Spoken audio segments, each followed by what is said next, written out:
Shalom, family, and blessings to you. You are tuned in to the Israelite Life podcast with Prophet and Katryna. Let's dive right into this exciting episode. All right. Yahweh Bahashem Yahweh Shai Barakatham. Most High, in the name of Christ, bless you all, and welcome to another episode of Israelite Life with Prophet and Katryna. What's up, baby? Not much. I'm looking forward to talking about this chapter. So we are going into chapter 2 of this book that we're going to be covering all season. It is The 5 Love Languages by Gary Chapman. And we are on chapter 2, which is, what's it called again? Keeping the love tank full. Keeping the love tank full. Let's not do any delay. Let's get right into this book. Okay. This was a very good chapter. I felt like the first one was really an introductory chapter, but this one starts right off. I'm going to read this first sentence from the book. It says, "Love is the most important word in the English language and the most confusing." Let's talk about that. I agree. Typically people use the word love all the time. And as the author explains even further as you read in, we use it for just about everything. We love everything. Objects, descriptions of things, even feelings, of array of feelings. And so it's pretty complicated depending on how people look at it. So I'm grateful to discuss how the Most High looks at love.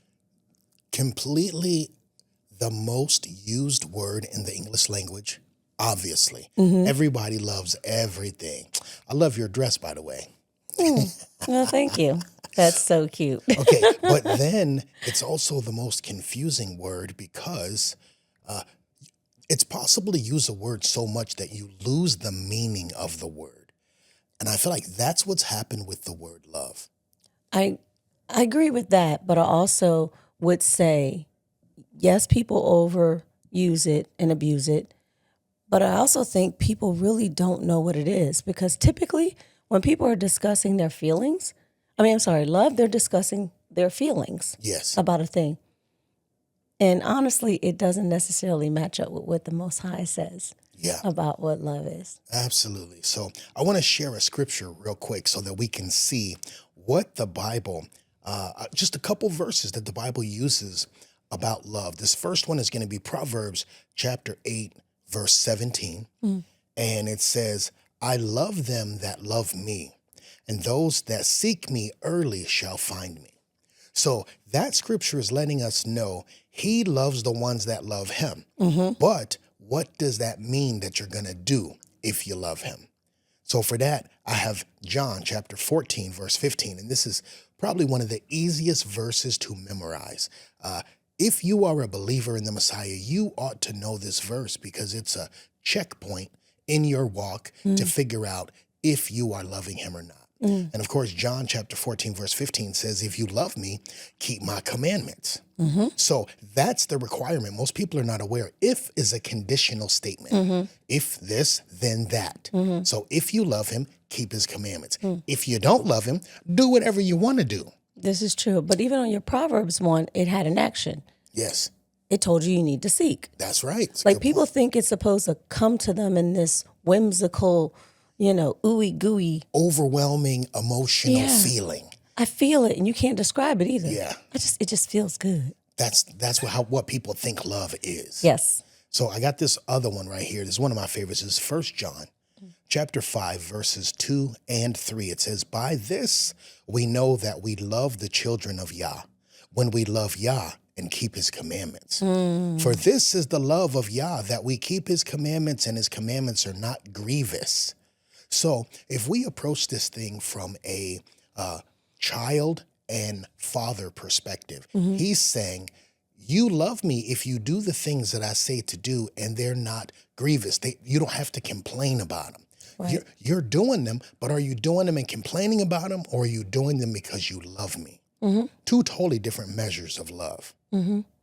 Interestingly, so when I watch a child and parent dynamic, a child isn't inquiring all of these questions or even doing all of these feelings and other things, when their parent says something, there is a trust. You utilize the word a reverence.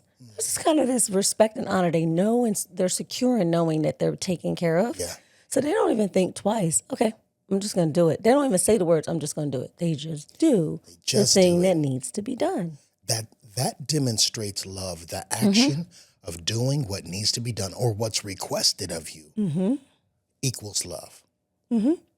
I'd also have to say, in looking at this, I was like, okay, the commandments, yes, but some people are like, it's not a but. Some people are like, well, what does it look like to do those things? And I do appreciate in 1 Corinthians, there are the descriptions of the actions that are required of you. Yeah. And I even appreciate how the King James uses charity instead of using the word love, because love is so weighed down with all of these other descriptions around it, that when you utilize the word charity, you can actually see it for what it is. And I think you've shared this before. They are actions. Yeah. That if we apply those actions, it will demonstrate. Yeah. Absolutely. Charity is the action that love produces. So if you decide to help someone or feed someone or spend time with someone, that's the action that the emotion produced. It felt like I have to do this thing because of the feeling that I have inside. Right. But when we're using the word love, we're like, yeah, I love hot dogs. What does it make you do? It doesn't make you do anything. No, it doesn't. It's an overwhelming attraction, but that's not the same as love. And he talks about that a little bit later in the chapter also. He does. And in the 1 Corinthians, the descriptions aren't typical of what people would think love is. They like it really mushy. And I don't want to utilize the word positive because all of it is positive, but I think that they like it to look a certain way, like a pretty bow on it. But even in the first line, charity suffereth. I'm like, nobody wants that. That don't sound like love. Yeah. But if you understand what that looks like in the overall scheme of things, and you're like, wait, what am I suffering for? I'm suffering in this thing or with this person because I love them so much. So my efforts are going forth to hopefully get them to see and understand the love I'm trying to emulate is actually a greater love that the Most High has for them. Yeah. But it will require between us and our humanity to suffer this out a little bit. But it's because I love you. I'm willing to suffer this moment or this time or whatever the circumstance is. But I just really appreciated all the characteristics that were in there. Yeah. And I feel like if we apply those characteristics, one, it builds character within us, which I'll talk about later on. But again, it actually is the actual reflection of what love is. Absolutely. I'm glad you shared that because anybody who needs a refresher in what love really is needs to take a look at that selection of scriptures in 1 Corinthians. Charity suffereth long. But when it says, what it means is that it's patient. It is. It is patient. And how can you love somebody if you're constantly losing your patience with that person? Everything that they do is getting on your last nerve. And when you're at that point, you're not demonstrating love. That's demonstrating tolerating. Agree. Yeah. But in this world that we live in, it is taught to people all and inundated for you not to be patient about anything. Yeah. You don't have to wait. Not long. Actually, if you wait, you get mad and you write a review or you ask for the manager. We're not taught to practice patience, which means we are lacking in an overall bigger reward that the Most High has for us, and that is to grow in our love. Something just occurred to me as you were saying that, that I was reminded of. I want to go to the 1 Corinthians chapter 13, and it starts at verse 4. And watch. I'm just going to read it down. It's 1 Corinthians chapter 13, verse 4. It says, charity suffereth long and is kind. Charity envieth not. Charity vaunteth not itself. That means charity doesn't boast itself. It doesn't have to lift itself up. Right. It says, is not puffed up, doth not behave itself unseemly, which means doesn't do things that are inconvenient, seeketh not her own. And in that line, he's comparing charity or love to a woman, right? So the way that a man would desire to be with a beautiful woman, he should also desire to have that type of love, that charity. Right. It says, is not easily provoked, thinketh no evil. Verse 6 says, rejoiceth not in iniquity, but rejoiceth in the truth. Beareth all things, believeth all things, hopeth all things, endureth all things. Now, here's the interesting thing. And when you're watching this later, go back and reread that. And people should take time to figure out, where is that located at? Where is it at? If it says charity suffereth long, is that the person that you love that got to suffer for a long time, or is that you suffering? Right. When it says charity is kind, is that you being kind? Because a lot of times people think of this from, I need to get this stuff from you. I need you to be patient. I need you to be kind. Right. Right. But actually, the person won't know if they're demonstrating love until you can say, this is my character. Right. I don't do things that are inconvenient. I'm not out to boast myself up. Right. I'm not easily provoked. Right. Yeah. Yeah. It's later on, I actually wrote later on to share this, but it's coming up at a perfect time. It's actually a win-win. If I'm making every effort to be this because the Most High made me all of these things, allowed me to be able to develop all of these attributes, in return, I'm actually emulating that for another person. I'm also actually making deposits into their tank, their love tank. Right. And letting them know that they have these things available with me. So it is building my character. Yeah. At the same time, it's meeting the need of another person's character, which in return benefits both. Absolutely. Total win-win situation. And we have to first be the love that we want to receive from somebody else. Right. And if you're not that thing, if you're not patient, how can you expect somebody to be patient with you? Right. Because like literally you have to expect to reap what it is that you're sowing according to the scriptures. So you have to be loving and patient and all of those things in order for someone to be willing to give that to you. Right. And it reminds me in Matthew, it tells us 2 commands more, but, keeping it simple, telling us to love the Lord our God with all our heart, soul, mind, and strength, and love our neighbor as ourselves. As you just explained, it's not possible for you to even do the first one if you don't know what it is. That's right. So you think you're applying love with the Most High, and what you're applying is whatever misinformation you learned about what it looks like. Oh, if I do the right thing and do all this checklist, then I got it. Yeah. And then you take that type of relationship into your friendships or your neighborship, and you wonder why it's not working because you don't know what it really is. Yeah. But once you do know and you apply it, you and your relationship with the Most High will grow because it's what he said. Has to grow. Right. Has to. And in return, the byproduct of that is the interactions that you have with your neighbor. You're already going to be implementing them between you and the Most High, which means you're giving them to yourself, which means in return, you've practiced it enough to be able to say, this is who I am. I actually can't tolerate being around anything else. I'm going to emulate that with the next person. I'm also going to expect that out of them. That's a very great point that you hit on. It becomes your identity through the continual practice of it, and you demonstrate it everywhere. It becomes your identity. Yes, it does. And you have a lot of time to practice it. Like every moment you can be practicing this thing.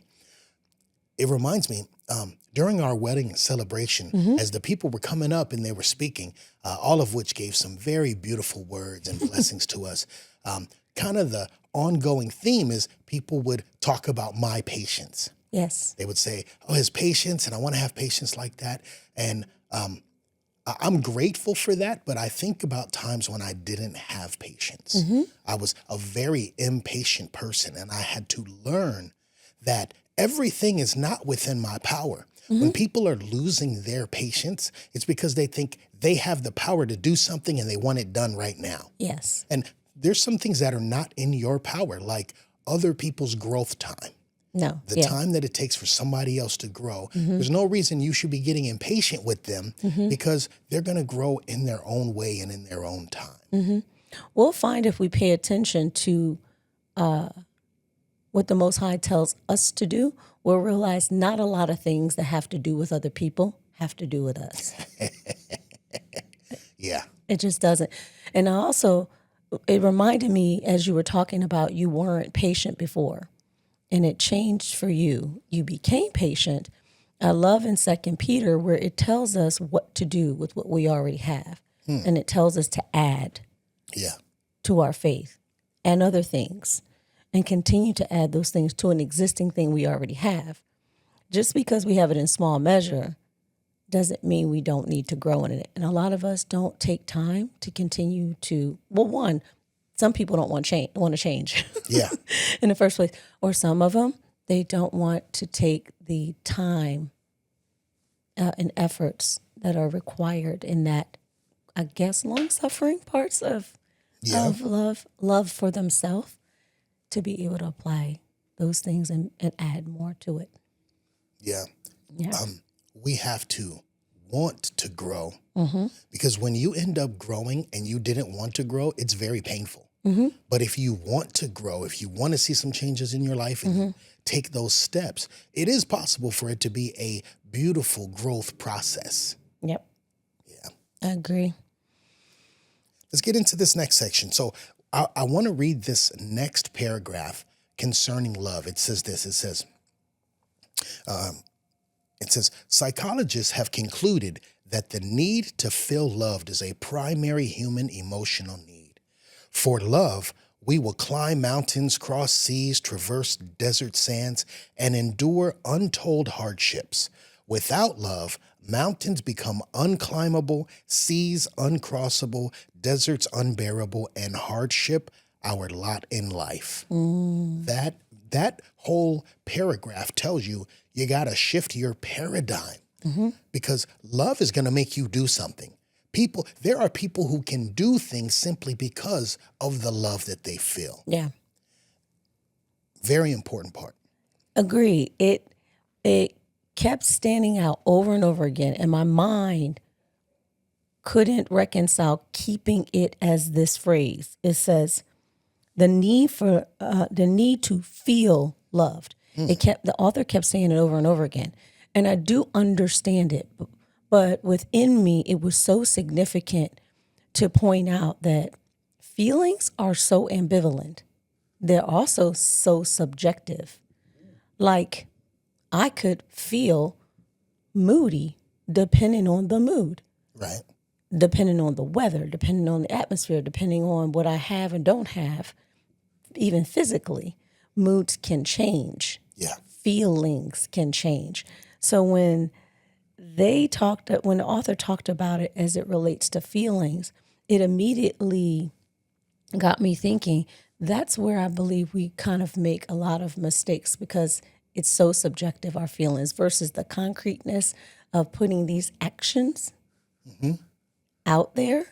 It allows us to develop the skills we need to interact with each other and interrelate with one another. But feelings, you'll have a different feeling than I do. It happens often. Yeah. I will feel a thing, but you don't feel that thing. It ain't even close to what you feel. And the only way we get down to it is when we talk about what we know. What's the thing that is happening? Feelings versus facts. Right. It's facts. We have to stick with the facts. That doesn't mean we disregard feelings, but in the course of a conversation, somebody could say, well, I feel. All the time. And they do that, and then you run through all the things that they feel, and you say, well, which of these are generated by facts? Right. Agree. And that's what I'm saying. What's at the forefront of most conversations when you ask people about love and their fulfillment, right, or lack thereof, they're going to keep talking about feelings. Yeah. They feel empty. I feel unfulfilled. I feel unloved. Feel, right?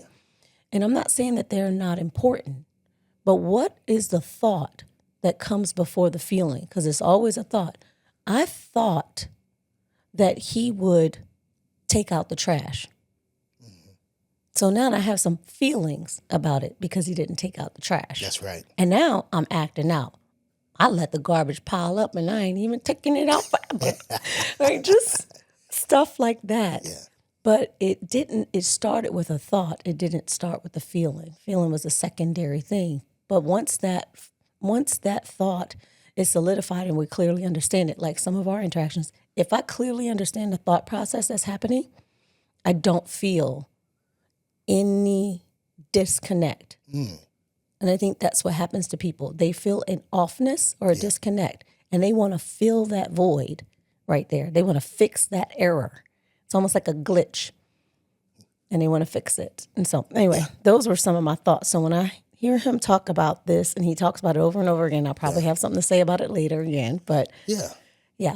Let me get into this next piece that I outlined here, which talks about, we're in the third paragraph, and he talks about how often we use the word love so much that it loses its meaning. It says, we use it in 1,000 ways. We say, I love hot dogs. That was the example I gave earlier. Yep. And in the next breath, I love my mother.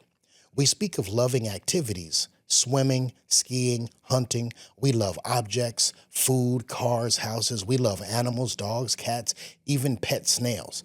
We love nature, trees, grass, flowers, and weather. We love people. What he's doing is he's going on and he's explaining that this word is overused and misunderstood often. Yeah, I would agree. He's got everybody up in the pot for this. Yeah. Moms, dads. Yeah. You know, everything. Because it is really the most common word in the English language. We even fall in love with love. That was the funny thing. Yeah. It's like, It's true. It's true. and people get so gooey. And I want to talk about that a little bit later, because there's a difference between love and in love psychologically, right? So, but there is a verse in 1 John chapter 4, verse 8, and then I want to take a look at verse 16 as the precept, because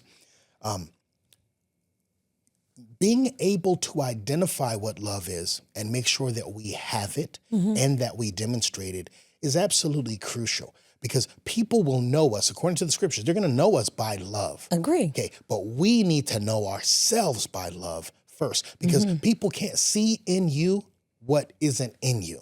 If they do, your illusion is really strong. Right. But they're not walking past you feeling it. That's right. It says they will see it. That's right. They will know the love. Yeah. How do you know a love if you don't know the person? You're seeing them in action, demonstrating these characteristics. When people walk into the fellowship, one of the primary things that they say is, gosh, I felt love. But then you wonder, well, why did they say that? And then you realize people greeted them, they hugged them, they engaged with them sincerely, they made sure that they felt welcome. Yeah. These are actions that are taking place. And in return, they feel really good and invited and wanted, which will later get stated in this. Yeah. I want to take a look real quick at 1 John chapter 4, verse 8. It says, he that loveth not knoweth not Yah, for Yah is love. Yeah. And then when we jump down to verse 16, it says, and we have known and believed the love that Yah hath to us. Yah is love. And he that dwelleth in love dwelleth in Yah, and Yah in him. This is that identity thing. I talk a lot about identity because people can act, right? You can act like a Christian. You can act like an Israelite. And sometimes an Israelite can act like a heathen. Okay, but we have to go back to, what are you really? What are you when nobody is watching? And we would say, well, when nobody is watching, Yah is love. He's demonstrating it even when we're not paying attention. Like the fact that we woke up, that's love. The fact that we're here, we have this ability to do this. All of those things are love. We're not actively asking for it, but we're still actively receiving. We are. I wake up in the morning and I'll thank Yah because I had zero control over my breathing the whole entire night. None. I can't even remember. I can feel my breath now. I can hear me breathing now, but I had no control over it. And that lets me know exactly what you were just talking about, the Most High is constantly looking out and loving us all the time. So we should be thankful all the time. All the time. Yep. Agree. What else you got? Let me see. I wanted to be able to talk about this area of the children and their love tank, right? The author was talking about. Oh, before we go there, let me go to the part right before that. Okay. Because the love tank is what this chapter is all about. So before we go there, there was another interesting thing in this next paragraph. It says, if all that is not confusing enough, we also use the word love to explain behavior. And then he gives these amazing 3 examples. He says, I did it because I love her. That explanation is given for all kinds of actions. Yes. That's very important. And then he gives the examples. He says, a politician is involved in an adulterous relationship, and he calls it love. The preacher, on the other hand, calls it sin. Right. Second example, the wife of an alcoholic picks up the pieces after her husband's latest episode. She calls it love, but the psychologist calls it codependency. Yeah. And then in the last example, the parent indulges all the child's wishes, calling it love. The family therapist would call it irresponsible parenting. That part is very important.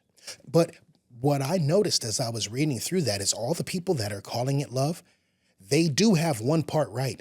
It's making them do something. It is. It's making them commit in action. And they're calling, or they're saying love is the reason that they're willing to do that action. Right. Very important, yeah. It's interesting about the human nature. We actually can commit to doing a thing. So we demonstrate that we have the capability even of doing what are the actionable measures of what love is. We don't know what it is. If your parents didn't know what it was, they weren't going to demonstrate it, and you weren't going to receive it. Yeah. And in return, how in the world would you do it until you learn what the Most High says love looks like? So there's a lot of people walking around here who just don't know what it looks like. Yeah. So speaking to that, there is a lot of pretending. If it was never demonstrated for any of us what real love was, we grow up pretending it, and then love becomes a comparison. Yes, it does. I love this, but then someone else comes along, and let's say they don't lie to you, but they do some other thing. If the lying was what you received in the previous relationship and this person doesn't lie, you would think that you loved them more or that they loved you more, even if they're doing some other harmful behavior.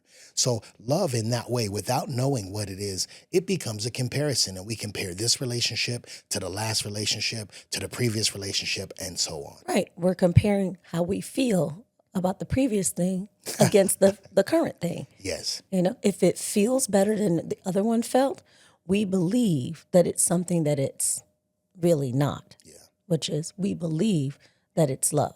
And we haven't gathered enough facts. We just know that that person or that thing isn't like what we've been accustomed to in the past. I usually, I think that, I usually teach this idea so that people can grasp this concept that maybe they don't know what love is. I teach the 2 primary emotions. The 2 primary emotions are love and fear. And everything that we do is going to be driven either by our love or our fear. And a lot of times, parents teach their children fear, Yes. but they call it love. Right. Like when you see a parent and their child in the store, and let's say the little kid is grabbing boxes of cereal off the shelf and he's being bad, right? And then the mom looks at him and says, I'm going to leave you. They're instilling fear in that child because the child doesn't want to be left They don't. because they love their parent. Right. The parent loves the child, but they're using fear to demonstrate that I want you to be obedient. And Right. that is really the source of it, because that happens to a lot of children. We end up being obedient because we're so afraid of losing the love. Right. And that's what we take into our relationship with the Most High. We're afraid. And so we do things out of obligation and not because we sincerely love the Most High, which means we don't seek him the way we should. We don't seek him and say, wow, I literally have the best provider ever, and he's dope, and he knows everything that's about to happen. All I got to do is just go talk to him. Most of us who fear our parents, we don't go talk to them about things either. Yeah. And not only our parents, but also our spouse, Anyone, or our significant other in our relationship. That's right. We don't talk to them because there's a fear there. And that fear is masquerading as love. Agree. And it's wrapped up in disappointment or I don't approve. Like the description, after a while, that child begins to believe that they are not approved by their parent when their parent gives them this kind of fearful ultimatum versus a loved one. Yeah. So now they're out there thinking they're not approved, they're not wanted. And in return, they go and do all kinds of crazy stuff because they're still looking for that. It's an interesting point because sometimes we can confuse approval with love. And that's a deep psychological thing that happens from a parenting basis. Like if the child, or even in a relationship, because we're talking mostly about romantic relationships, if the partner does not approve of what the person is doing, it translates as a lack of love. That's right. It can. Yeah. It can. Right. A lot of it starts with our understanding of love, starts with how was it demonstrated. And as Israelites coming into the truth, we know we have to unlearn a lot of the things that we knew so that we can receive what we're supposed to know. Yeah. So some of our childhood programming and the way that we see the world and respond to things in the world, some of that stuff has to get flushed. It has to go so that we can really understand, as we do with the scriptures. We're letting go of our previous understanding of scriptures and just saying, just give it to me precept upon precept. Yeah. Some of our ingrained beliefs, behaviors, and identity characteristics, they have to be flushed also so that they can be replaced by scriptures. Yeah. That like blanket of the fear of disappointing, like disappointing your parents, so you do the thing you need to do because you don't, or the spouse or your friendships, you do it so that you don't disappoint them. That same kind of characteristic goes into our relationship with the Most High, right? We don't realize what it looks like to disappoint. We were already a disappointment when we disobeyed. Yes. We dissed him, then now we're feeling disappointed about that thing. And so, anyway, I just know that a lot of that is wrapped up in our approval and not wanting to disappoint the people that we're around. We take that into our relationship with the Most High when we've already been taken care of. There is no disappointment. Right. None. Absolutely. No disappointment with the Most High. Is clear. Obey. And I love you. And I know that you'll love me by your obedience to me. That's right. Illusions. We have to get rid of all these illusions that are floating around. Yep. You'll know if it's an illusion if you can see it and hear it, but nobody else sees it and hears it. Crazy. Before we get into the kids, watch in this next paragraph, this is where it goes into the idea of the children and the love tank. It says, child psychologists affirm that every child has basic emotional needs that must be met if he is to be emotionally stable. Among those emotional needs, none is more basic than the need for love and affection, the need to sense that he or she belongs and is wanted. With an adequate supply of affection, the child will likely develop into a responsible adult. Without that love, he or she will be emotionally and socially challenged. That part right there. That part right there was the bomb. Yeah, that stood out real well. Yeah, emotionally and socially challenged. I want to talk about how that shows up in a relationship. Emotionally and socially challenged is blaming the other person for everything that you do. In psychology, they call it projecting. In a relationship, if you're in a relationship with someone and they're blaming you for everything that they do, they are emotionally and socially challenged. They're aware that they're doing these things, but instead of them being able to process through them and make corrections, they take it and they project it onto you. Yes. And it's for a purpose. It's a defense mechanism to see, how would you deal with this thing? They want to deal with it. They're aware that they do it. They project it onto you, but it doesn't feel good when someone is projecting their emotional garbage onto you. But they're trying to figure out, how would you deal with this if you did it? I'm going to give it to you as if you're doing it, and then you demonstrate for me how to deal with it. We don't see it that way. We say, no, no, no, no, no. And then the word gaslighting comes in. We're like, oh, you're gaslighting me. I'm not doing that. You're doing that. Whenever someone does that in a relationship, they're crying out for help. Yeah. They know that they're doing these things. They're just denying it so that they can get your take on how to deal with it. Yeah, I mean, I feel like you're kind of giving people a little bit more credit than, Yeah. I don't know that I believe that those who are capable of thinking that higher order factor are considering their part, your part, all at parts and at the same time. Okay. But honestly speaking, I don't believe that happens often for many people. But if they're doing it and they're seeing the response of a person, and they have reactions to that. Okay, but you think the person doesn't know that they're doing those things? Like, well, maybe you're right. Maybe people don't actually know themselves. I do believe that. Okay. I don't believe all. Yeah. I believe some people are aware that they're doing it, and they may have also masterminded in their mind the layout of, and I want to see what they do about it. That's a very higher order thinking, processing. I don't think that they're doing that consciously. Okay, you're But saying also okay. when I'm saying it's a cry out for help, Agree. none of these people are crying for help consciously. Okay, I So understand there's that. always what's happening, the real reason what's happening, and then how people are dealing with it. Understand. Yeah. I think there's another characteristic that plays a part in that too. There's another character in there. So aside from blame shifting and putting everything on another person, you also have the character that also puts the blame on themselves. They think that they've made so many mistakes and they're making another mistake and another mistake, and they're reacting trying to fix that mistake. Versus blaming the other person for the mistake, they blame themselves for everything. Okay. And sometimes that could be really bad. It means that the other person doesn't get a chance to take responsibility for some areas that might be potentially theirs to take care of or look at.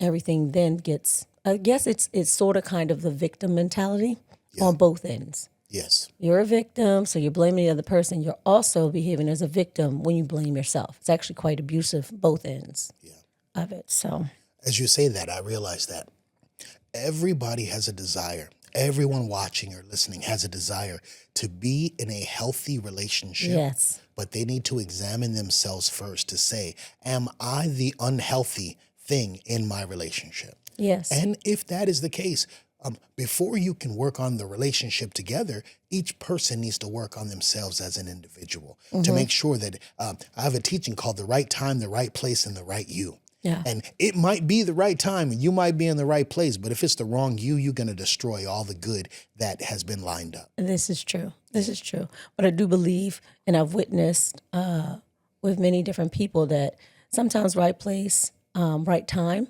you begin to develop some of the things you need in your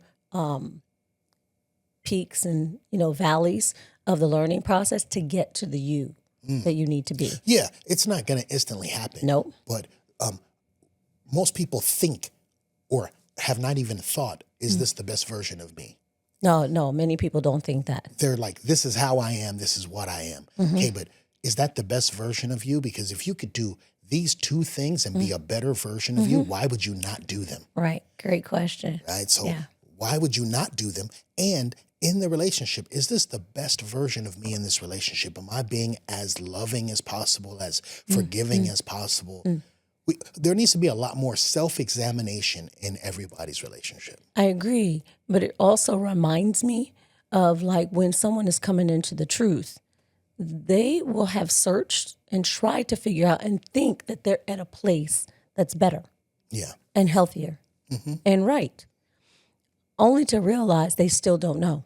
And the reason they don't know is because they haven't been taught.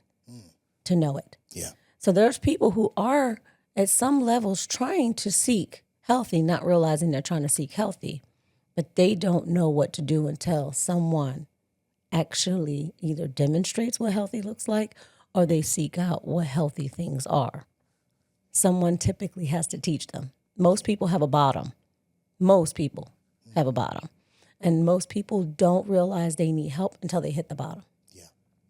This is the power of the gospel, that the Most High would send his son Yahushua into the flesh to be a demonstration Yes. of love, obedience, and sacrifice. If people don't get, if you don't see that part, I feel like you're not in the truth yet, because that is the truth. We didn't know love. We didn't know obedience. We didn't know sacrifice. We thought we did. And when he came, he demonstrated it. And then for us who were born 2,000 years after he died, we're able to read through the scriptures and say, well, oh, that's how he did it? That's how he did it. And that's how I'm supposed And to do it. that's how I'm going to do it too. That's right. I agree. The book in this section talked a lot about children. Yeah. And I've said it already, but I want to add something to it. This isn't only an area where a child grows up this way. This can happen for adults who stay in that childlike mentality and they don't grow up, even though their age changes. So physically they do grow up, but emotionally they're still very immature. That's correct. Okay. Yeah. And I just found that the author was heavily focused. And why am I saying that is because I know that a lot of the things that people learn in their being emotionally challenged and socially challenged, they've learned that growing up, and it's become a part of their identity. Yeah. Even though that's not actually who they are, but it's become a part of their identity until they actually learn who they are. Yeah. Yeah. He says here in this next paragraph, he says, and I'm in the middle of it, he says, inside every child is an emotional tank waiting to be filled with love. When a child really feels loved, he will develop normally. But when the love tank is empty, the child will misbehave. Now we're getting into the core of this chapter, which is about this love tank. I view it as a imaginary like bowl on the inside that has to be filled up, or even better, I view it as the same way that someone operates their vehicle. Yeah. Right? It's like you could have the best, shiniest, cleanest, most expensive car. You could have the best relationship you've ever had, right? But with that car, if you don't have any gas, it's not going anywhere. True that. And in the relationship, you got the best relationship. You're in their dream relationship. But if you can't fill the tank, the relationship can't go anywhere. Agree. And I have multiple thoughts. I'm going to try to segue them in periodically. But you mentioned the car, right? There are people, just like their love tank, just like their emotional needs, they will drive their life always on a low tank, always. Tank almost empty. Almost empty. But here's the thing: everyone feels it in your actual car. Yeah. When that knob or nodule or marker or whatever gets low, there's this feeling that happens. There's this urgency within them, like, I got to get to the gas station and put something I in totally there. agree. This is so funny because Judah, in particular, like the children of Israel, we think that the E means enough. You driving around, and as long as it's on E, and you're like, that means I have enough. No, that means it's empty and you need to refill. But you end up operating on hope. I hope there's enough. I hope there's enough. And eventually you're going to find out there wasn't enough. So now I'm on the side of the road. Or you get so used to running it that low, you kind of know your marker. And people it's so parallel. Like, there's a feeling you get when you make it to the gas station just in time. Yeah. You feel good. Like It's you literally an accomplished something. internal feeling. Yes. And when you put a little bit of gas, you could put a little bit and feel great. Some people don't fill their tank up all the way. They put a couple dollars up in there and they be like, this will be good. I'll be good for a few days or even the whole week. You're absolutely right. And that also is a mind shift. Like even just the putting the gas in the tank, it would be better for you to go to the gas station once a week, fill it all the way up. You're going to get way better gas mileage. Make sure that tank is topped off. Then you just put in enough for you to get from here to there. You just described healthy thinking, though. Yeah. A healthy person would think, what? I don't need to come here 3 times in a week or run this sucker on empty ors. I could just do it this way. But again, that's healthy thinking. So nobody who has healthy thinking, you're not going to find them on the side of the road because they have an empty gas tank.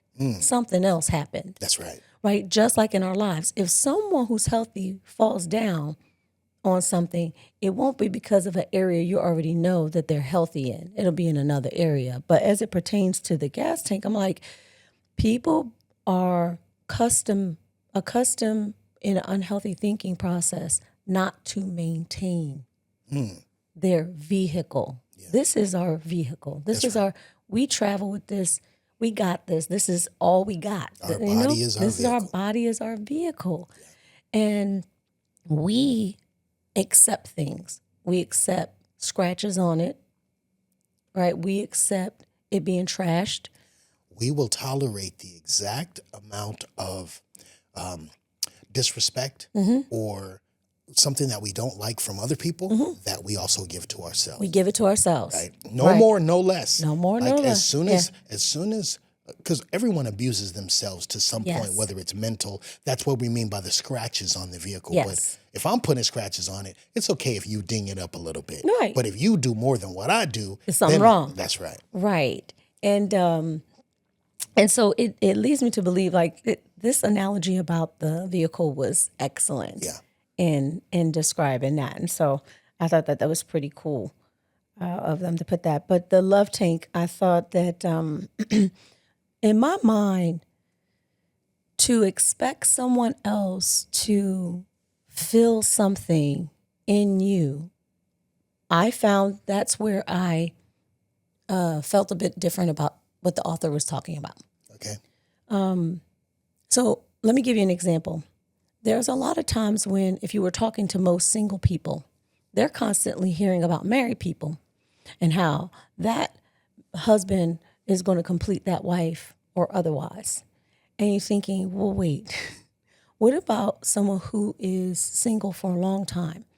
Are you saying that they are incomplete or not fulfilled? Well, okay, you're a perfect example. You were single for how long?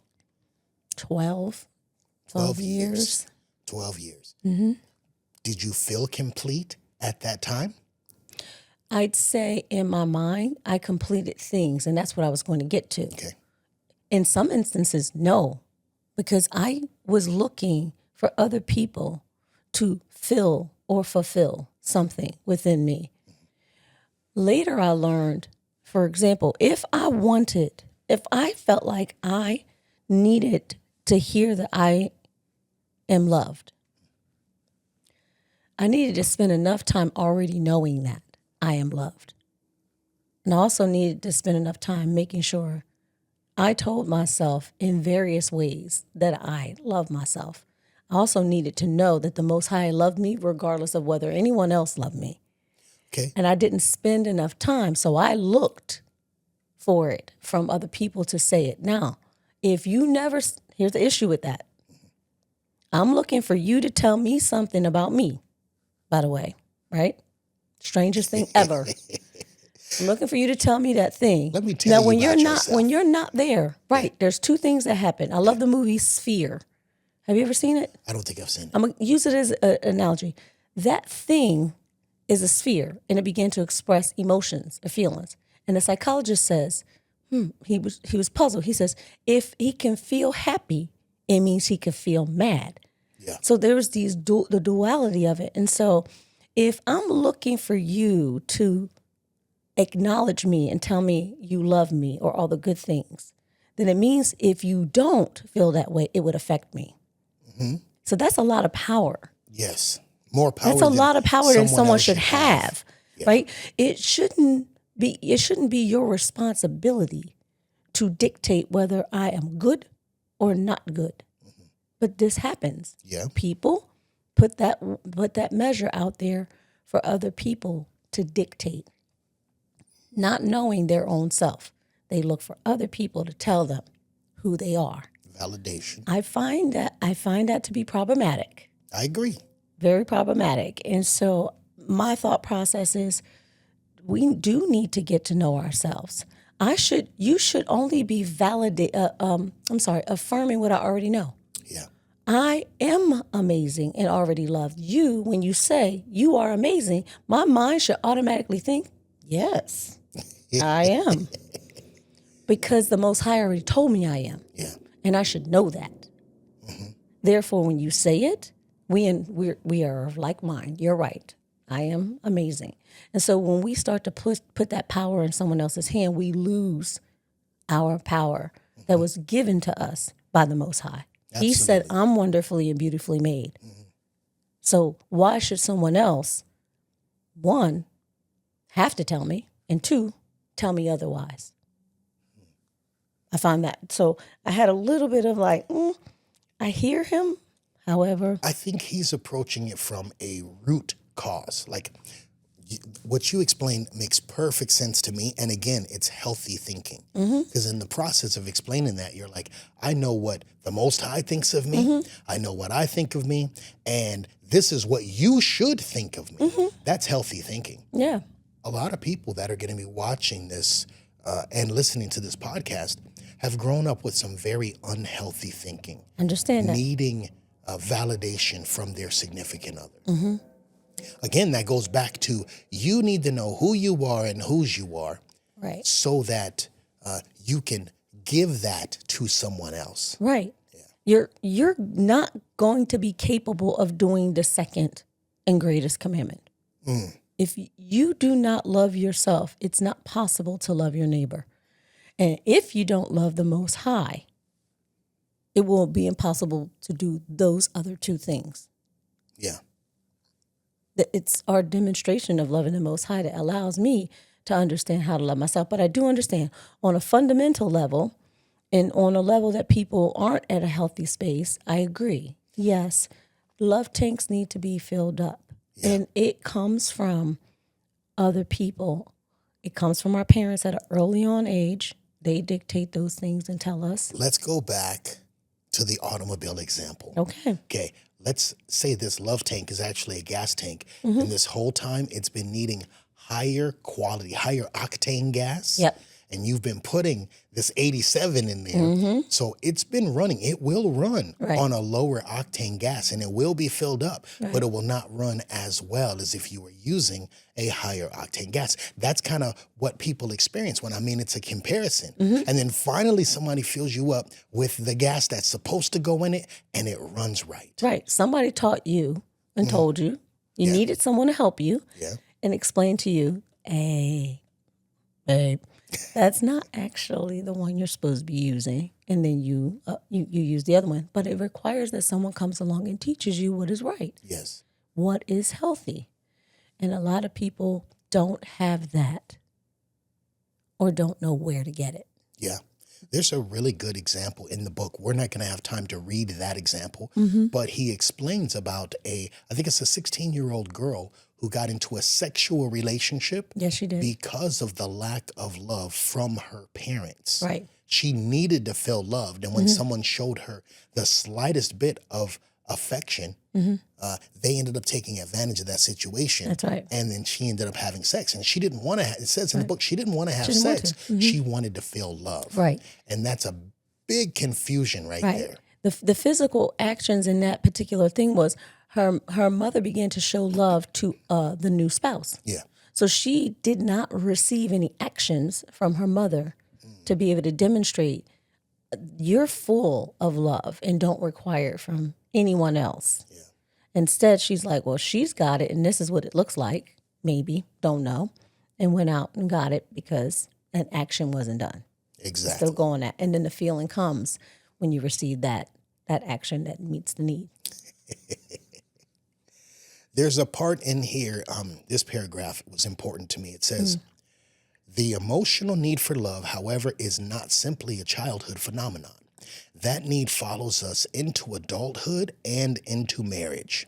The in love experience temporarily meets that need, but it is inevitably a quick fix, and as we shall learn later, has a limited and predictable lifespan.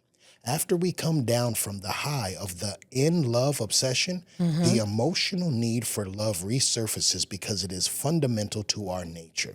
Let's talk about the difference between love and being in love. Go ahead.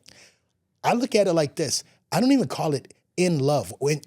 Remember, in the first 90 days, everyone thinks that they're in love. What they're actually in is infatuation. You are infatuated with that person and the chemical that your brain is producing because of what you're receiving. It's not, during those 90 days, during the infatuation period, it's not because of what you're giving. It's because of what you are receiving. Now, once the receiving of that thing slows down and you're like, now I got to fill up this person's tank. I need to give more than I was doing in the previous 90 days. Then the in-love feeling fades and then it just becomes, well, I love you, but I'm not in love with you. And a lot of people's relationship, after they've been together for 10, 15, even 20 years, they could say about their partner or their spouse, I love her, but I'm not in love with her. That's crazy. It is crazy. Yeah. The word you use, infatuation, Yeah. it reminds me of what happens. And if I say it too fast or say it, real slick, it sounds to me like in facts. Right? So In facts. really, because that's what you really do. You stop gathering facts. You stop investing enough time to get to know, do I see all of the attributes of what love is supposed to be? Do I actually see who this person is? Is this person really seeing me? Or am I ending all of the facts about that person? Am I ending all of the facts about me? And am I allowing myself to be in a delusion Yeah. or a fantasy? Fantasy is a great word for it because the facts, the person will demonstrate something that you're like, that is a deal breaker. Yep. But if I break this deal right now, I also will stop receiving this chemical release in my brain, and I'm addicted to this release, so I'm just going to allow that thing to happen. So it overrides all facts. Yeah. There's no longer an opportunity to gather facts. I call it the fact killer, right? It really does. If we stay focused on what are the facts of this, I don't see how we could get so entangled in going into a fantasy, right? Like fact check. Yeah.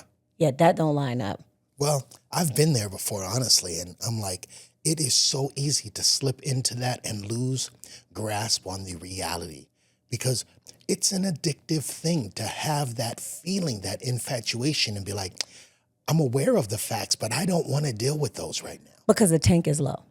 Okay. Right. No, that's a good point. All jokes aside, like if the tank was full, if our tank was at an appropriate level at least, right, or full enough, we wouldn't be second guessing the facts. We really wouldn't. But instead we do. Yeah. I know there's some customary things that we're used to, passed down, but I agree. The feeling is there, which means that there's an aspect of us that wasn't fulfilled, that's still not fulfilled. And this person is meeting that need. Yeah. The tank is low. They could be blowing it in 50 other 50 areas. other areas. But they met that one major need. It's funny because if you play certain video games, and I haven't played in a long time, but there are some things like on Mario Brothers, right, where you could get a little bit of energy off of a thing, right? But you get a different thing that might even look small, right? It's not even this giant coin or nothing. You get this one thing and all of a sudden you start speeding, like leveled up, right? It reminds me of that when the person has hit there's an area of deficit that's so low that that's the one thing you think you need. And soon as you get that droplet, it's like Alka-Seltzer in your tank. It's not really full. It's just bubbling over until the Alka-Seltzer settles and you realize you didn't get a fill up. You got a little bit of fuzz, a little bit of buzz. You know what I mean? Yeah. And so you got the feel good juices in you right now. And then they chase that refill of that. And they just keep They're dropping not chasing Alka-Seltzers being in. filled, Nope. having a full tank. They're just chasing the refill of that. Yes, the Good feeling point. of the bubblies. I have been there. I have to admit, I have been there I before. have too. I think we all have. Yes, I have been there. Yeah. Yeah. And so that I had written down, the temporary fix, thinking you are in love with zero actual actionable facts, all feelings that fade very quickly and were based on fantasy of a feeling. And so, yeah, I also put in, we are hardwired from the beginning to want to be relational. We were created in relationalness. Like when in Genesis 1, when Elohim said that he wanted to make us in his image, right? Like this was already a relationship that was going on. We were brought into this healthy, beautiful relationship and allowed to join into that. Yeah. And so innately, we're meant to be drawn together. That's why the Most High said, man, he didn't want man to be alone. And so he made a helper for man. It's been hardwired into us to want to have these relationships that meet another part. He made the woman for the man to be a helpmate. And so even from the beginning, it's meant to be that way, that we do help fill an area within one another. So I'm not against it, but I do believe that the Most High is the one who has already laid it out and how that's supposed to look. And sometimes we just don't know that. Yeah. We had spoken recently about the love tank also being like a bank account. Yep. And in order for you to get something out of it, you got to put something into it. You can't keep making withdrawals out of someone else's love tank. You pulling everything out, but you're not putting anything in. Yo, who can go up to the cashier and be like, I need to make a withdrawal having made 0 deposits? None. You had a deficit. Yes. Right? Yeah. Like I understand someone even recently probably was you that there are people who, because we come from old school checkbooks, that there are people who think that that's money. Yeah. Like I'm gonna just write this check and it's gonna be okay. You ain't got no money in the bank. If you got no love in the tank, it's the same as having no money in the bank. That's right. Bars. Bars. It is. And and we all know what it feels like to have no money, Yeah. right? It's a deficit. It's a deficit. It's a deep a desire limitation. and longing. Yes. It's a limitation. That's good. It is. Yeah. It's a limitation. And after a while, you start living in a deficit like that, it's trouble. It's trouble on all levels. And that transcends into our relationships as well. Because we're talking about we're comparing it now to a bank account, I want to read this section. It says, the need to feel loved by one spouse is at the heart of material desires. A man said to me recently, what good is the house, the car, the place at the beach, or any of the rest of it if your wife doesn't love you? What good is all that stuff if you don't have the one thing that you really desire? Right. Which goes to show that all of these things that we tend to do, materialistic things that we tend to do for one another, like buy flowers. I'm not saying flowers aren't cool things. Flowers gonna die. I'm not a flower girl. That's good, 'cause- I know there's some women that are. I'm just sorry. You done cut this thing. It's about to die. And I dying. got to clean up all these little petals and stuff after it die. It don't make no sense to me. I don't give flowers because the moment that you cut them, they're dying. They're dying. So I'm giving you something that's dying, trying to celebrate something I want to be alive. Agree, but all material dynamics can be either lost, damaged, or otherwise. They are not the major thing. It's an action that we do to demonstrate that we really care about a person. Like for example, a husband will make sure that things are provided for. It's a demonstration to allow the wife to know, hey, I want you to be secure in knowing that you're taken care of and protected. So I'm going to demonstrate by doing these things so that it translates into I love you. I'm going to be a great provider for you. Even in friendships, like I don't like to just talk about marriage dynamics because there are single people out there. That's any relationship. So you have your friendships that you're a part of, and your friends will do or demonstrate things to show you, even though it's perishable, Yeah. they will show you that they are here for you. They got your back, Yeah. that they'll take care of you. There's a security factor that happens. So those things will happen materialistically. That reminds me of something that I remember when I first started the discipling process with Pastor Greg. We would go out and we would eat. If we went through the drive-through, I wouldn't ask him if he had money. I would just pay for the food. And he would be like, I have money. Why do you always pay for the food?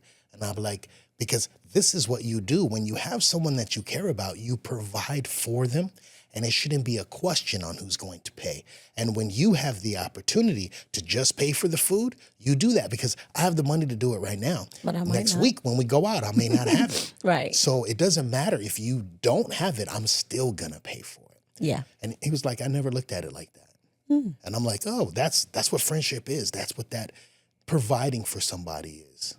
Well, yeah, I think it can, and it's funny he didn't get it. It didn't translate until you explained it to him. Because there's times where we'll be doing something that we believe it demonstrates love. Yeah. It comes from our own background. We think it looks like love to do this thing. I personally think it looks like love to take care of myself and to take care of my home. I think it's love. I think it's okay. She's going to make sure she's taken care of and healthy in case anything go down. And she's going to make sure her house is taken care of and everything that's needed is taken care of. Why? Because that, for me, translates into I love myself and I love taking care of the environment that the person and even myself is going to be in. But it might not translate over to another person that way. So in that, I think sometimes we assume that the way we look at a thing and it says it's love, like Paul said, that clinging symbol. Well, to someone else, that's a clinging symbol. They didn't hear nothing. That didn't look like love at all. Right. It was a clinging symbol. And I think what's really cool is you can get to a point where you understand that that actually does translate to love, but it requires that the two people actually communicate about how they feel or acknowledge. Thank you, babe. I really appreciate that you did that. That tells me That that's it a was good thing love. and it's love. That it was But love we have to, and you received it. but healthy people can do that. They translate and help the other person understand. I receive that as I receive your love by agreeing with that and approving that they also see it that way. But a lot of relationships don't do that. You're right. And when you are healthy and have a good mindset towards this relationship, let that always be your identity. It just reminded me of, we went out recently with Tom and Jessica, and they paid for the food. Yep. And because we have a reciprocal relationship now of, I'm just going to pay for the food. I don't care. It doesn't matter who invited who to dinner. I'm going to pay for the food. And if you pay for it next time, that's great. If you don't, I'm still going to pay for the food because there's that mutual love. Right. And literally, one of the things that he said, because I want to correlate this, one of the things he said is, you two are our best hangout buddies. We love spending time with you. They feel loved to spend time together. It did translate over. You know? Yeah. But it doesn't always. Right. And it'll give you the signal because you're like, wait, they ain't say thank you. They trash in the kitchen and you know what I mean? You'll know when it didn't get through. Yeah. And so, yeah. There's this section, getting back to the book, just tying up this material part. Watch this. It says, material things are no replacement for human emotional love. A wife says, he ignores me all day long and then wants to jump in the bed with me. I hate it. Yep. She's not a wife who hates sex. She's a wife desperately pleading for emotional love. Yeah. Again, not translating. It doesn't translate over. Right. Yeah. His idea, they're not speaking the same language. And not speaking the same language. And this book could help a couple like that. Yes, it could. So even our listeners that are listening, they need to make sure that what they're communicating to their partner is the love language that they're able to receive. Yeah. And we passed it by, but in conjunction with this, that wife didn't feel love, and I'm pretty sure she began to. The book doesn't describe it, but began to demonstrate how she didn't feel loved in those moments. But it described it in the book for the children. They misbehaved. Adults can misbehave too, right? Like we can get crass with one another, short with one another, distant with one another when our love tank isn't full. That should be at least a minor indicator that you need to check yourself before you wreck yourself, kind of thing. Self-assessment, real quick. Self-assessment, yes. Oh, it talked about in the book, I thought this was really keen, because I can't say I was alone or isolated, but there's an aspect of the book that talked about isolation. Isolation is devastating to the human psyche. Yes. Right? That's why they use solitary confinement for certain people. It's supposed to break them down, We're not really meant to be alone like that. And so I thought that was really interesting because there are some people that take the position that it hurts more to try to figure out how to get your love tank filled by other people, that they'd rather not be deal with isolated. the process. Yeah. Well, that's happened a lot. We have some members in our congregation that have felt like that recently. And hopefully some of the teachings have been changed in their mind because, the Bible explains that a woman is a good thing, right? Yes. And a woman who's decided that I don't need no man, I don't want to be with anybody, I'm good by myself, she could be being disobedient by denying a man his good thing. Right. Just because of what's happened in her previous relationships, that may be no model for what Yah is planning to do in the new relationship. Jack in somebody else's situation though, because you ain't doing yours. Seriously. Yeah. Yeah. Let me see. In here, and I don't think we passed it by. It said marriage is designed to meet that need for intimacy and love. Yeah. Now, and I'm going to go there again because there are some people who aren't married, right? What I hear from the author is a intimate and loving relationship, whether that be with your spouse or with even friendships. It's meant to fulfill some parts of those needs with one another, whether that be, again, friendship or a marriage. I know that this is typically talking about a marriage, but I just know that there are some people who aren't married. And so their mind, I can hear it because I've heard it before. The light bulb goes off. Well, what about me? Yeah. Right? Like I don't have a spouse. So does that mean my needs won't get met intimately and lovingly? Well, so it's not that they won't be met intimately and lovingly. It's that they won't be done consistently. That's true. That could be true. Or that also brings to light where people are looking for that one friend to meet all of their needs and crashes and burns. That doesn't usually happen. That doesn't work. We have different groups of friends to fulfill different desires. Yep. Like I remember back when we were in the world, I had one group of friends that I would go to the club with. Yep. A completely different group of friends that I would go to Bible study with. Different groups of friends. And if you try to make your existing partner the be-all, end-all of everything that you need, first, it will be idolatry. Yes, it will. You'll be putting them in the place that only Yahweh Shai can fill. Yes, it will. But then you're going to burn that relationship out. And that happens a lot. Yeah. But like if a lot of people feel like, oh, well, she's my everything. She's not supposed to be your everything. Not at all. Yeah. Hence is why I said originally, honestly speaking, I'm just going to be real.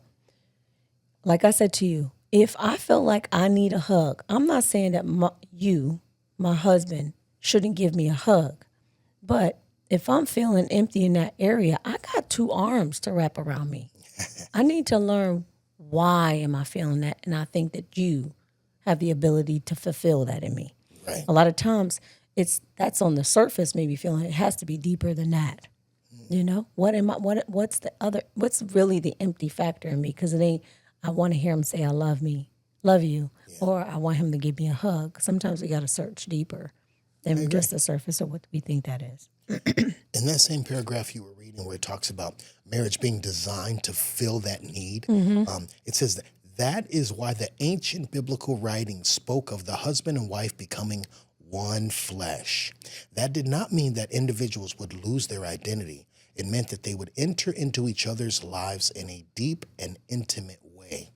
That is very important. Let's talk about the one flesh part of that, because that comes from the scriptures. In Genesis chapter 2, verse 22 is where that comes from. I'm going to read it. It says, "And the rib which Yahweh Elohim had taken from man made he a woman, and brought her unto the man."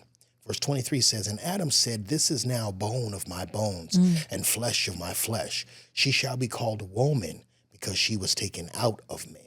Now, there's an interesting point in there, because Adam gave names to all of the creatures, and even the woman. He named all of the creatures and the woman. Okay? But in verse 24, it says, "Therefore shall a man leave his father and his mother, and shall cleave unto his wife, and they shall be one flesh."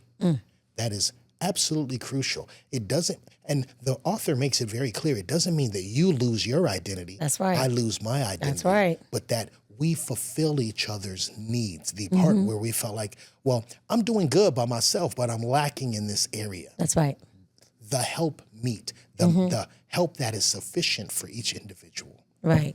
It again reminds me, so many areas of the word and in this topic area remind me of the 2 Peter, where we're adding to whom we are, right?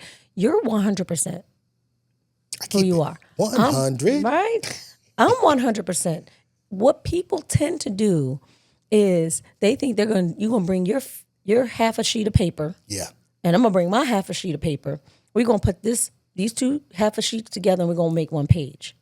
That don't make no sense. That don't make no sense, because if things were not to go well in the getting to know each other factor, I still walk away 50%, and 50%, there was a problem from the beginning with that math. That's right. The math is off, right? 100%, by the way, do not.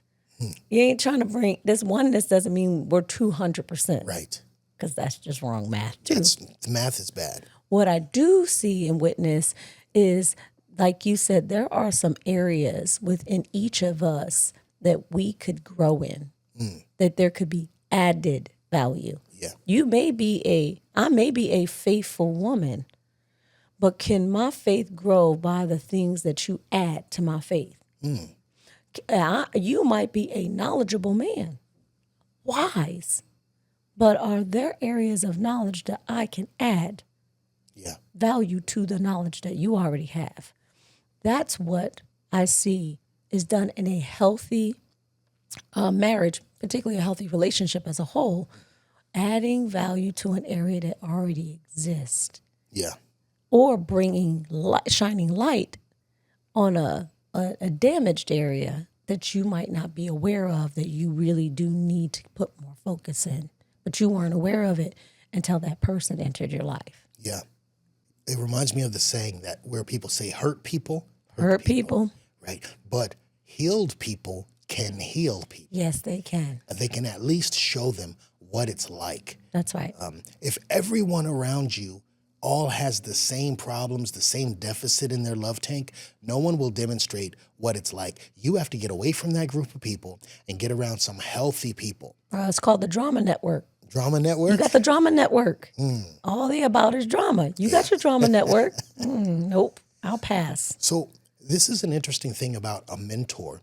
I used to be against this idea of mentor. Ain't nobody gonna teach me. I'm gonna figure this out.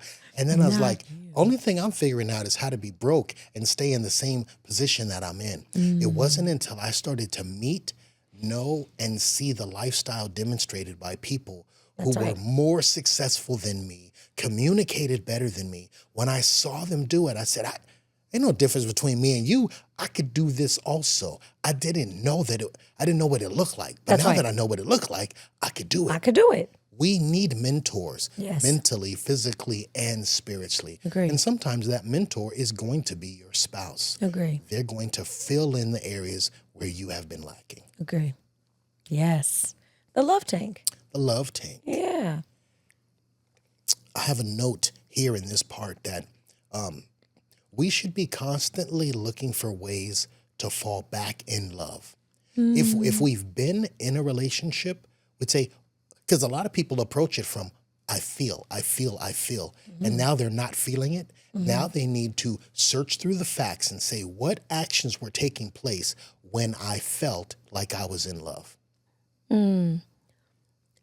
Immediately in my mind, that word, the description translated in, because I know I feel uncomfortable when it happens. Love for me is definitely that connection. So if that connection is off, I feel like I have to figure out how to get that connection back. Yeah. That ability to understand one another, that ability to speak the same language.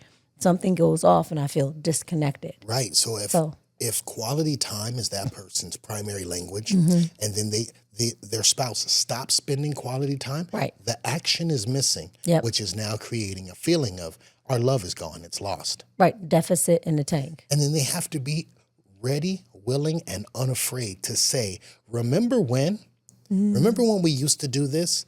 I felt more loved then. Yeah, my mind goes to how can I'm thinking for myself, how can I be proactive, right? The things, you don't fall out of love, because it says, our love is gone, our relationship is dead. We used to feel close, but not now. We no longer enjoy being with each other. We don't meet each other's needs. Yeah. They talked about falling out of love with one another. That does not happen overnight. That does At not happen. all. No, it does so not. mine is preemptively or proactively saying, wait, how do you catch this train before it catches speed? Yeah. Right? Like, Well, okay, but it feels like it happens overnight if you keep ignoring the elephant in the room. agree. If you keep ignoring these issues, you see them come up, you allow it, you tolerate it. It's going on for a month. After 3 months, you don't feel the same way that you felt before. You don't. But it feels like it happened overnight. Hence is why you said going back and saying, being unafraid, right? To speak up. Because two answers can happen out of that. Oh, no, I don't feel that way. Or, yeah, I'm feeling that way too. Is literally going to talk to the person and saying, it don't feel the same. Well, for people that are, I agree. And for people who are emotionally driven, meaning that they're expecting to feel something, they have to go back, look at the facts, and say the facts were, you told me you love me more often, or you brought me nice Right. gifts, or we spent quality time. You have to run through the 5 love languages, examine what was happening before that was filling your tank. When you're like, my tank is empty right now, I haven't said anything Right. because I've been afraid to mention it. Right. And the relationship continues to get worse and worse and worse. Right. We have to be unafraid to say, remember when. Yeah, and I know we'll probably get into this later on in the book, but that is key right there. We cannot ignore when something is off, when something is at a deficit, hence the love tank. We can't ignore that, because as time goes by, we might not even be able to identify where it went wrong. You're right. So much time has passed. You don't know. You're right. Or you become so frozen in that fear or phobia, because I call it phobia, because frozen in that phobia that you don't act upon it. Then you begin to tolerate, as you said, Yeah, and it just goes downhill from there. absolutely. Being unafraid to, and I present it that way. Remember when, because no one's going to view your memory as a complaint. In relationships, a lot of time. Now, if it came straight and I said, babe, you don't cook no more, that sounds like a complaint. But if I said, remember when you used to cook all the time and we would sit at the table and have conversations? Now I'm jogging your memory about something that we both enjoyed doing, and we can talk about that. And then it might prompt you to say, yeah, I think I'm going to cook tomorrow. Right. But if I was like, babe, you don't cook food no more, you got me eating this Jack in the Box. It reminds me of this too. So those are physical things someone might have done. What about where people have said they have said something that they're going to do, right? Like, remember when you said, sometimes you can't remind somebody about what they said. Someone might have promised them, hey, I'll do this, because they have good intentions to do the thing, but they don't do the thing. I think reminders are necessary. Because they may have good intention. You said you're going to do this thing and we didn't get that thing done. And if it was no big deal, that person wouldn't be bringing it up. But the fact that they're bringing it up means It's a big deal. it meant something to them. It stayed in their mind. Yeah. Yeah. Interesting about complaints. A complaint, I would put that in the category of a cry for help.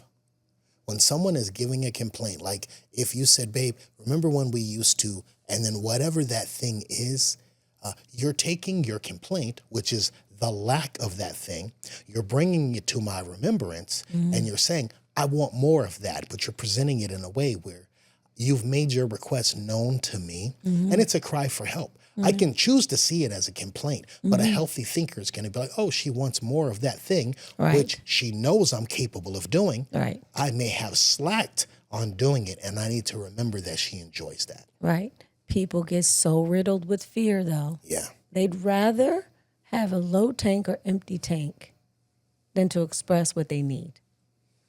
Yeah. That fear is the fear of rejection. Of course. If I say something, okay, it's already bad. It's already bad. It's already bad. Yeah. But if I say something, it'll get worse. Yep. Okay, it's already bad. If you say something, it might get better. It might get better. Right. I mean, it's already feeling pretty bad. So Right. why? You know what I mean? Yeah, right. We got a little bit more that I want to cover in this book. Now watch this. It says, again and again I have heard the words. Now you read this part earlier. It says, our love is gone. Our relationship is dead. We used to feel close, but not now. We no longer enjoy being with each other. We don't meet each other's needs. Now, that part was discussed in a previous paragraph, but when someone is able to say this out of their mouth, they're taking responsibility for it, just not to the person who's able to change it.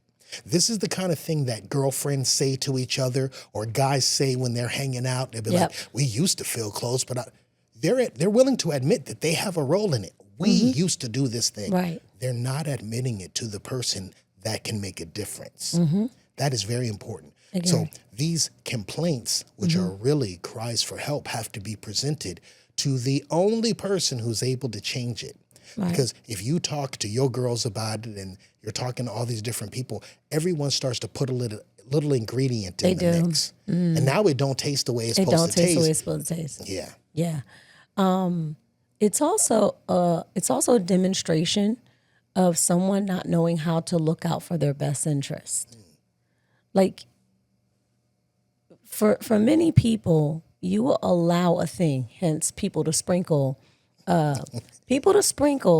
like if you're sprinkle pepper. Well, I don't like pepper, but you'll allow people to sprinkle pepper in there on your food, on your situation, if you are not looking out for your best interest. But a person who really knows that that's not going to be good for them, they won't even allow it to come near them. That's right. Right? They'll go to this. If I want a good, really delicious Chinese food, I don't go to an Italian restaurant. That's right. I go to the source. That's right. Right?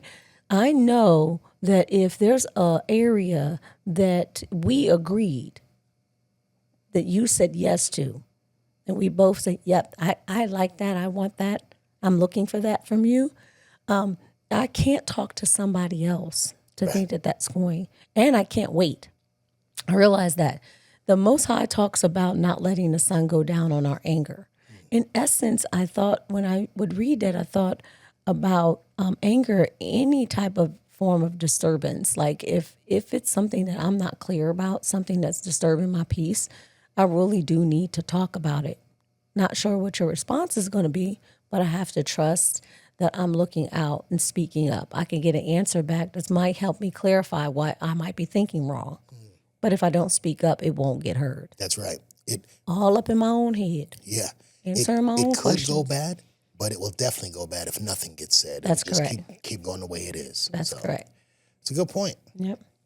There's this part here that he says right after that. It says, could it be that deep inside hurting couples exists an invisible emotional love tank with its gauge on empty? Could the misbehavior, withdrawal, harsh words, and critical spirit occur because of that empty tank? If we could find a way to fill it, Could the marriage be reborn? With a full tank, would couples be able to create an emotional climate where it is possible to discuss differences and resolve conflicts? That. Could that tank be the key that makes marriages work? That's the part right there. That sentence before, to discuss differences and resolve conflict. Yeah. Most people, husband, wife, or friendships, they don't do that very well That's at true. all. That's true. They don't discuss differences very well. They want to impose or regulate, and they don't resolve conflict. Yeah. But the word talks very much about resolving those conflicts Absolutely. Quickly. Yeah. Yeah. But I answered this. I'm like, yes. Yes. There is if our love tanks are full, yes, I think any relationship can thrive very well because the need is met. The completion of an individual is there. There's nothing you can't do. You know what I mean? Yeah. I remember having a comment, might have even been with you. And that's why I think the Most High says perfect love drives out all fear. It's fear that prevents us from actually loving properly. And so I do believe if the tank is full, yes. Interesting. So that verse actually is perfect love casts out fear. Oh, well, there you go. That one. Right? Yeah. And it does. But we have to be willing to get to that perfect love. Yeah. And it's scary sometimes. Scary. But the benefits of it, like once you see it and receive it and understand it and have it to give, you're like, I'm a completely different person than I was when I didn't have this love. Yeah. One of the things I noticed too is you cannot make someone give it to you. You can't. It could if it's forced, it's not real. Yeah. You know, it's like telling someone, "Tell me you love me. Tell me you love me." Right. Yeah. It just becomes words at that point. Yeah, it does. Yeah. Yep. One of the last paragraphs in here says, I'm convinced that keeping the emotional love tank full is as important to a marriage as maintaining the proper oil level is to an automobile. Running your marriage on an empty love tank may cost you even more than trying to drive your car without oil. True that. That is absolutely true. Yep. Agree. This was good. This was a very good chapter. In our next episode, we're going to be getting into more about, because there's a disclaimer at the very end of the book, and this part is important. He says, warning, understanding the 5 love languages and learning to speak the primary love language of your spouse may radically affect his or her behavior. People behave differently when their emotional love tanks are full. That is true. If you want to see a change in somebody, fill up their tank. That's right. Everything is going to go farther on a full tank. Yes. And then he says, before we examine the 5 love languages, however, we must address one other important but confusing phenomenon, the euphoric experience of falling in love. Now, we talked briefly about that. The whole next chapter is dedicated to what that looks like psychologically. Yeah. And that's going to be really good for some of our listeners and viewers who feel like they're losing the love, like they love their spouse, but they're not in love with their spouse. We're going to get into that in our next episode. Yeah. There is a lot of times after each of these chapters, and you can gauge it for yourself, but there are sometimes these scales to kind of give you a pulse check on what you know. Like here, it has a scale on a scale of 0 to 10. How full is your love tank? It's an important question. Yeah. You know, most people won't take a self-assessment or a pulse check on where they're at, or they'll lie to themselves. I encourage people, take some time to consider this question and make sure that you are answering them based on the facts that you can prove for yourself that your love tank is full. Absolutely. I want to thank everybody for hanging out with us. We are actually on our honeymoon right now. That's why we're in a different studio. We came here to Las Vegas for our honeymoon number 1. Yeah. This is our first part of our honeymoon. And we were like, we got to keep, so the responses from the people that are listening to our podcast have been great. And I didn't want to disappoint anybody and let them down and be like, they did one good one and then it disappeared. No. So we brought up some of the equipment and set up a portable podcast studio here. And the advice and all of the wisdom that we are giving to our listeners, the interesting part is we actually apply it. We actually do these things in our relationship. We do. We just bring them along for the ride. We bring them along for the ride. So we know that it works. Keep your faith in the Most High. That's right. Keep your eyes in those scriptures. If you listen to this whole podcast and you have not purchased your copy of this book, there is a link down below in our description where you can get a copy of this book, The 5 Love Languages. It is an affiliate link, so when you purchase it, we will get a small kickback on that, and we greatly appreciate your support. Yeah. And if you like any of the items that we wear, there's a link at the bottom as well for you to go ahead and check out some of those materials. X Nation Store. Mm-hmm. Yes. Yeah. All right. I think that's all I have. This was great. This was great. This is great. Yeah. All right. Shalom, family. Shalom. You have been listening to the Israelite Life podcast with Prophet and Katryna. We hope you have enjoyed this time together. Make sure you subscribe and catch a new episode every Monday morning at 6 a.m. Mountain Standard Time. Shalom and be blessed.